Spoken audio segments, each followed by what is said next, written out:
اعوذ باللہ من الشیطان الرجیم بسم اللہ الرحمن الرحیم رب اشرح لی صدری ویسر لی امری واحلل عقدۃ من لسانی یفقہوا قولی۔ جو شخص زوال آفتاب سے پہلے سفر شروع کرے وہ ظہر کو عصر تک مؤخر کرے۔ اس کے متعلق حضرت ابن عباس رضی اللہ تعالیٰ عنہ سے روایت ہے جسے انہوں نے نبی صلی اللہ علیہ وسلم سے بیان کیا۔ حضرت انس بن مالک رضی اللہ تعالیٰ عنہ سے روایت ہے، انہوں نے فرمایا نبی صلی اللہ علیہ وسلم جب زوال آفتاب سے پہلے سفر کا آغاز کرتے تو نماز ظہر کو عصر تک مؤخر کرتے، پھر ظہر اور عصر دونوں کو ملا کر پڑھتے، اور جب سورج ڈھلنے کے وقت سفر شروع کرتے تو نماز ظہر پڑھ کر اپنے سفر پر روانہ ہوتے۔ جو شخص زوال آفتاب کے بعد سفر شروع کرے وہ پہلے نماز ظہر پڑھے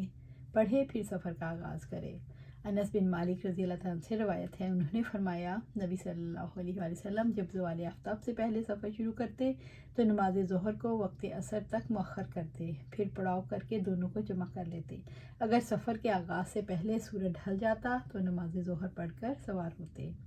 بیٹھ کر نماز پڑھنے والے کا حکم۔ حضرت عائشہ رضی اللہ تعالیٰ عنہ سے روایت ہے، انہوں نے فرمایا آپ صلی اللہ علیہ وسلم نے اپنے گھر میں بوجہ علالت بیٹھ کر نماز پڑھی اور لوگوں نے آپ کے پیچھے کھڑے ہو کر نماز شروع کی تو آپ نے انہیں اشارے سے فرمایا بیٹھ جاؤ۔ جب آپ نماز سے فارغ ہوئے فرمایا امام اس لیے نہیں بنایا جاتا کہ اس کی اقتداء کی جائے، لہٰذا جب وہ رکوع کرے تو تم بھی رکوع کرو، اور جب وہ رکوع سے سر اٹھائے تو تم بھی اس وقت رکوع سے سر اٹھاؤ۔ انس بن مالک رضی اللہ تعالیٰ عنہ سے روایت ہے، انہوں نے فرمایا ایک دفعہ آپ صلی اللہ علیہ وسلم گھوڑے سے گر پڑے تو آپ کا دایاں پہلو زخمی ہو گیا۔ ہم لوگ آپ کی تیمارداری کے لیے حاضر ہوئے تو نماز کا وقت آ گیا، آپ نے بیٹھ کر نماز پڑھائی، ہم نے بھی آپ کے پیچھے بیٹھ کر نماز پڑھی۔ اس کے بعد آپ نے فرمایا امام اسی لیے بنایا جاتا ہے کہ اس کی اقتداء کی جائے، لہٰذا جب وہ تکبیر کہے تو تم بھی تکبیر کہو، جب وہ رکوع کرے تو تم بھی رکوع کرو، جب وہ رکوع سے سر اٹھائے تو تم بھی اسے وقت سر اٹھاؤ، اور جب وہ سمیع اللہ لمن حمیدہ کہے تو اس کے بعد تم ربنا ولک الحمد کہو۔ عمران بن حسین رضی اللہ تعالیٰ عنہ سے روایت ہے جو مرض بواسیر میں مبتلا تھے، انہوں نے فرمایا میں نے آپ صلی اللہ علیہ وسلم سے بیٹھ کر نماز پڑھنے کے متعلق دریافت کیا تو آپ نے فرمایا اگر وہ کھڑے ہو کر نماز پڑھے تو افضل ہے، اور اگر بیٹھ کر نماز پڑھے تو اسے کھڑے ہو کر نماز پڑھنے والے کے ثواب سے آدھا ثواب ملے گا، اور جو لیٹ کر نماز پڑھے گا اسے بیٹھ کر نماز پڑھنے والے کے ثواب سے نصف ثواب ملے گا۔ بیٹھ کر اشارے سے نماز پڑھنا۔ حضرت عمران بن حسین رضی اللہ تعالیٰ عنہ سے روایت ہے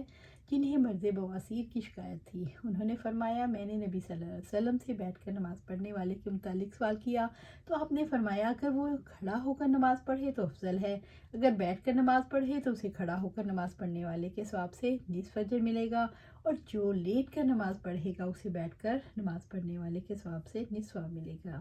جب بیٹھ کر نماز پڑھنے کی طاقت نہ ہو تو لیٹ کر پڑھ لے۔ عطا بن یسار نے کہا اگر قبلے کی طرف منہ کرنے کی ہمت نہ ہو تو جس طرف ہی منہ ہو سکے نماز پڑھ لے۔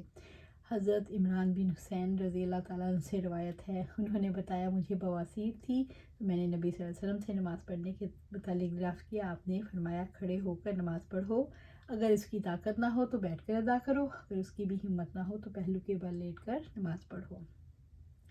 جب کوئی بیٹھ کر نماز شروع کرے پھر دوران نماز مرض میں کچھ کمی یا صحت محسوس کرے تو باقی نماز کھڑا ہو کر پوری کرے۔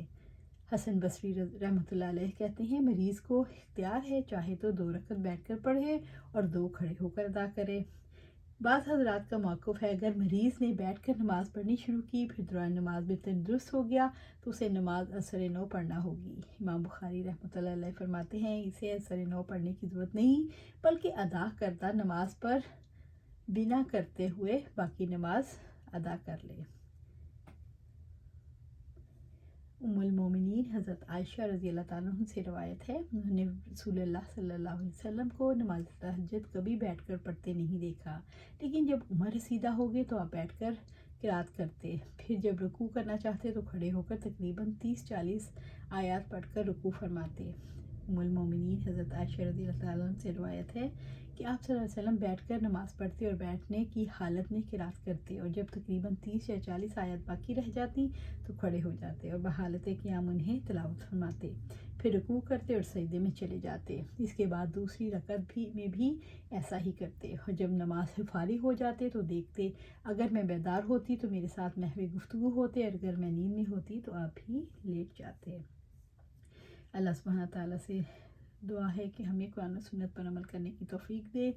اور اس پر جمع دے. آمین یا رب العالمین.